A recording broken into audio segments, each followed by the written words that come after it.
ಧ್ಯಾನಕ್ಕೆ ಭೂಮಿ ಇದು, ಪ್ರೇಮಕ್ಕೆ ಸ್ವರ್ಗ ಇದು, ಸ್ನೇಹಕ್ಕೆ ಶಾಲೆ ಇದು, ಜ್ಞಾನಕ್ಕೆ ಪೀಠ ಇದು.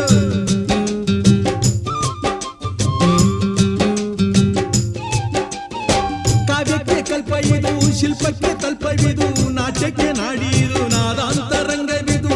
ಕುವೆಂಪು ಬೇಂದ್ರೆಯಿಂದ ಕಾರಂತ ಮಾಸ್ತಿಯಿಂದ ಧನ್ಯವೀ ಕನ್ನಡ, ಕಾಕಿನ ಕನ್ನಡ. ಹುಟ್ಟಿದರೆ ಕನ್ನಡ ನಾಡ ಹುಟ್ಟಬೇಕು, ಮೆಟ್ಟಿದರೆ